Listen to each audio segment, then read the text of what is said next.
Estás conectado con tu podcast Restaurados.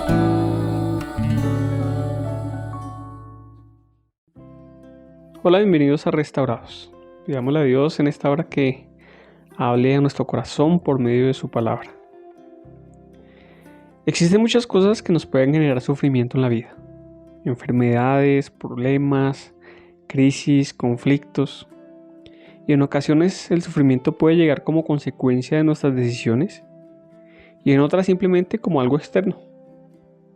Podemos cometer errores y sufrimos por las consecuencias de esos errores. O podemos hacer todo bien e igualmente pasar por sufrimientos que a veces llegan sin avisar. A veces pensamos que si hacemos lo que es bueno y agradamos a Dios, entonces no deberíamos tener que pasar por sufrimientos. Y nos podemos extrañar en esos momentos donde sentimos que nuestra relación con Dios está bien y de pronto pasa algo que nos genera sufrimiento. Como que nos sentimos decepcionados por Dios. Le decimos, ¿cómo es posible que me esté pasando esto si yo he hecho todo lo que me has dicho? Si te he obedecido. Pero Dios no nos ha dejado una cláusula que diga que si lo amamos y lo obedecemos, no tendremos que pasar por sufrimiento. De hecho, nos ha advertido en varias ocasiones que habrá aflicción y sufrimiento en la vida. Por esto el sufrimiento no debe ser algo que nos sorprenda o que nos parezca extraño, pues no siempre depende de hacer las cosas bien. Pedro, en su primera carta, se dedica mucho a este tema del sufrimiento, pues precisamente le escribe a una comunidad que está pasando por sufrimiento y está sufriendo a pesar de estar haciendo las cosas bien. Muchos de estos creyentes se encuentran sorprendidos de esas pruebas que están pasando. No entienden cómo si están haciendo lo que Dios les ha dicho que hagan, están pasando por sufrimiento. En el capítulo 4, en el verso 12 de su primera carta dice Pedro: queridos hermanos, no se extrañen del fuego de la prueba que están soportando, como si fuera algo insólito.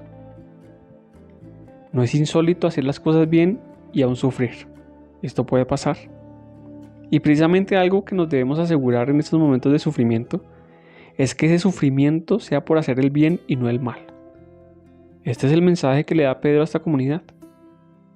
En el verso 19 les dice: así pues, los que sufren según la voluntad de Dios, confíen en su fiel Creador y sigan practicando el bien.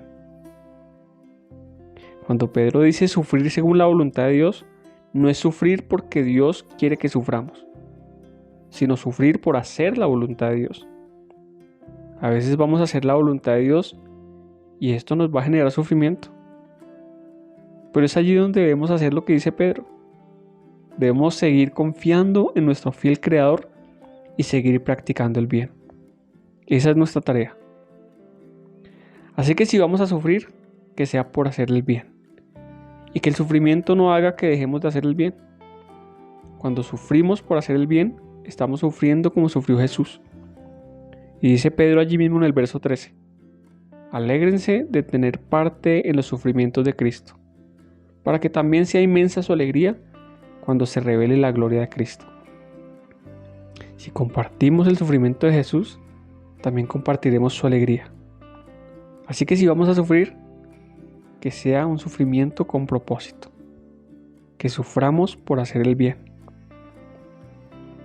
Si tal vez hoy en tu vida estás encontrando que hay sufrimiento, y ese sufrimiento es por hacer la voluntad de Dios, sigue confiando en tu fiel Creador. Y oremos en esta hora para que Dios te dé la fortaleza para poder soportar este sufrimiento. Dios, te damos gracias en esta hora, porque cada día, Señor, comprendemos más acerca de ese propósito que tienes con nosotros. Hoy, Señor, nos recuerdas que el sufrimiento hace parte de la vida y que a veces hacer tu voluntad va a hacer que pasemos por sufrimiento. Pero, Señor, que siempre el sufrimiento sea generado por hacer el bien y no por hacer el mal. Y que a pesar de que tal vez estemos sufriendo por alguna razón, no dejemos de obedecerte, no dejemos de seguir esos principios y mandatos que nos has dado. No dejemos de hacer el bien. Dale hoy, Señor, fortaleza a aquel que está sufriendo por hacer tu voluntad. Y que la esperanza que tenemos, Señor, aquel día que reveles tu gloria, nos ayude a seguir soportando el sufrimiento. Entonces, muchas gracias. Amén. Repasa nuevamente este pasaje. Primera carta de Pedro, capítulo 4, versículos 12 al 19. Asegurémonos de sufrir por hacer el bien y no el mal. Que nuestro sufrimiento sea con propósito. Que Dios te bendiga.